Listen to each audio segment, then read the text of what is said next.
રાત્રે સૂતા સમયે ઓશિકા નીચે રાખી દેજો કાળા મરી, થઈ જશે તમારી તમામ મનોકામનાઓ પૂરી.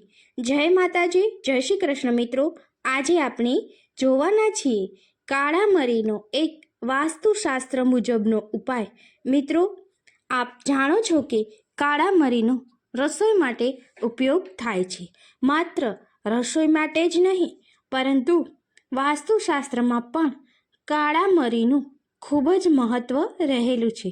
જો રાત્રે તમે સૂતી વખતે તમારા ઓશિકા નીચે કાળા મરીને રાખીને રોજની માટે સૂઈ જશો તો આપનું નસીબ બદલાઈ જશે. મિત્રો, દરેક વ્યક્તિને જીવનમાં કોઈને કોઈ સારા કામ કરતી વખતે અડચણ આવતી જ હોય છે. તેનું મુખ્ય કારણ હોઈ શકે છે વાસ્તુદોષ, ગ્રહદોષ કે પછી પિતૃદોષ. વાસ્તુશાસ્ત્ર પ્રમાણે આપણને પિતૃદોષ, ગ્રહદોષ, વાસ્તુદોષ, શનિદોષ તમામ પ્રકારના દોષોથી મુક્તિ મેળવવાના ઉપાયો આપેલા છે. અને તમે એ પણ સાંભળેલું હશે કે અમુક વ્યક્તિઓને રાત્રે સૂતી વેળાએ ડરામણા સ્વપ્ન આવે છે. આ તમામ વસ્તુના વાસ્તુશાસ્ત્રમાં ઉપાયો જણાવેલા છે. અને જો વાસ્તુશાસ્ત્ર પ્રમાણે આ ઉપાયો કરવામાં આવે તો આપની તમામ મુશ્કેલીઓ દૂર થઈ શકે છે. મિત્રો, અગાઉ આપણે જોયું એવી રીતે ઘણા એવા લોકો હોય છે કે જે ખૂબ જ મહેનત કરે છે, પરંતુ તેમને તેમાં સફળતા મળતી નથી. પછી કોઈ વ્યક્તિ નોકરી મેળવવા માટે મહેનત કરતા હોય કે પોતાના ધંધામાં સફળ થવા માટે મહેનત કરતા હોય છે, પરંતુ પૂરી સફળતા તેને મળતી નથી. એટલે કે પોતાના ધંધામાં બરકત તેને દેખાતી નથી અને લાંબા સમયથી નોકરી માટેની તકો મળતી હોવા છતાં પણ સફળતા મળતી નથી. તો આ તમામ પ્રકારની મુશ્કેલીઓનું સમાધાન આપણા વાસ્તુશાસ્ત્રમાં રહેલું છે. પરંતુ ખાસ એ વાતનું ધ્યાન રાખવું કે વાસ્તુશાસ્ત્રમાં જણાવ્યા પ્રમાણે ઉપાયો કરવામાં આવે તો જ તેમનું પરિણામ સારું મળે છે, નહીંતર અશુભ પરિણામ પણ આવી શકે છે. તો મિત્રો, આજે આપણે જોવાના છીએ કે નસીબમાં રહેલી મુશ્કેલીઓ દૂર કરવા માટે કાળા મરીનો ઉપયોગ કરવો એ ખૂબ જ ફાયદાકારક માનવામાં આવે છે. કારણ કે મિત્રો, કાળા મરી નકારાત્મક ઉર્જાને દૂર કરે છે અને સકારાત્મક ઉર્જાને હંમેશા માટે આવકારે છે. જો તમે પણ કોઈને કોઈ મુશ્કેલીઓથી પીડિત હોય તો કાળા મરીનો ઉપાય આજે જણાવવામાં આવે એવી રીતે અચૂક ઉપાય કરજો. આપના તમામ કામો સરળતાથી થઈ જશે. કાળા મરીનો ઉપયોગ જાણીએ તે પહેલાં તમે જો અમારી ચેનલમાં નવા હોય તો ચેનલને સબસ્ક્રાઈબ કરી, શેર કરી અને આ વિડીયોની અંત સુધી જોજો, જેથી કરીને આ ઉપાય તમને સંપૂર્ણ જાણવા મળે.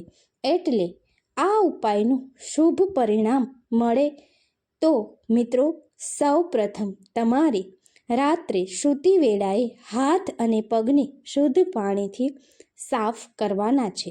અને ત્યાર પછી તમારે ઓશિકા નીચે એક કાળા મરીને મૂકી દેવાનું છે. અને ત્યારબાદ પિતૃદેવ, કુળદેવી, લક્ષ્મીજી અને વિષ્ણુને યાદ કરી અને ત્યાર પછી તમારે સૂવાનું છે. જો આમ તમે કરશો તો તમારી તમામ મનોકામનાઓ ટૂંક જ સમયમાં પૂર્ણ થતી તમને જોવા મળશે.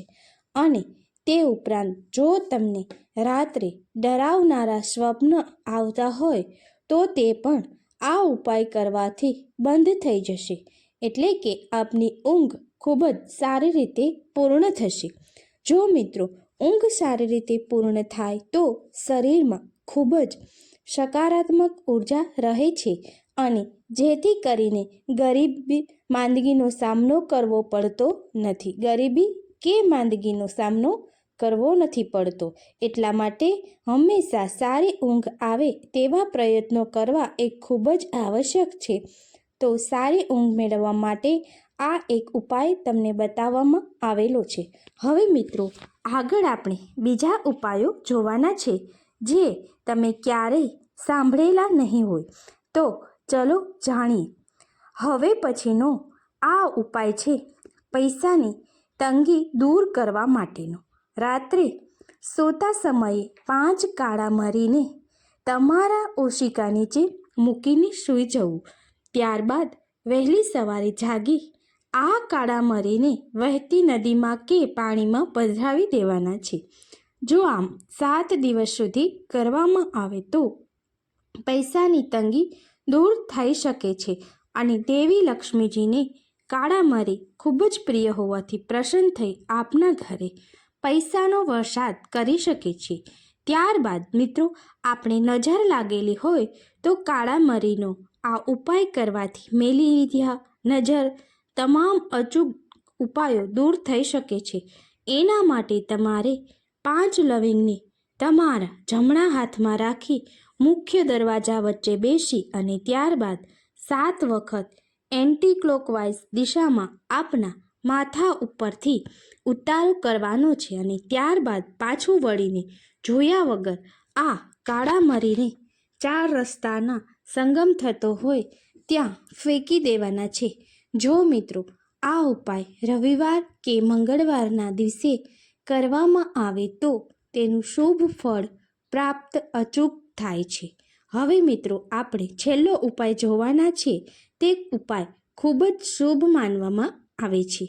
તમે મિત્રો જાણો છો એ મુજબ આપણે નોકરી ધંધામાં ખૂબ જ અડચણો આવતી હોય તો તેનું મુખ્ય કારણ વાસ્તુ દોષ હોઈ શકે છે.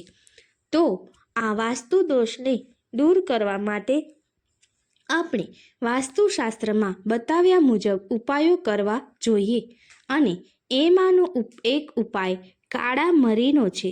તો મિત્રો તમારે સ્નાન કર્યા બાદ સાંજના સમયે એક દીવો પ્રગટાવવાનો છે અને આ દીવામાં 7 કાળા મરીને સળગાવવાના છે. કાળા મરીને સળગાવવાથી ઘરની અંદર જે કાંઈ ધુમાડો પ્રસરે છે તે નકારાત્મક ઉર્જાને ઓછી કરે છે અને સકારાત્મક ઉર્જાનો વાસ કરે છે. જો આ ઉપાય 7 દિવસ સુધી કરવામાં આવે તો ઘરની અંદર રહેલી તમામ પ્રકારની નકારાત્મક ઉર્જાઓ દૂર થઈ જશે અને જો ઘરમાંથી નકારાત્મક ઉર્જાઓ દૂર થશે તો માતા લક્ષ્મીજીનું આગમન થશે અને આપના ઉપર હંમેશને માટે આશીર્વાદ વરસાવતા રહેશે, જેથી કરીને આર્થિક તંગી તેમજ વાસ્તુ દોષમાંથી તમને મુક્તિ મળે છે. આશા રાખું છું કે મિત્રો તમને આ વિડીયો પસંદ આવેલ હશે અને આ વિડીયો આપના મિત્રોને શેર કરવા વિનંતી તથા અમારી ચેનલમાં તમે આવા જ અવનવા વિડીયોને જોવા માટે જોડાયેલા રહેજો. જય મા લક્ષ્મી, જય માતાજી મિત્રો, જય મા કુળદેવી, જય મા લક્ષ્મી. હર હર મહાદેવ.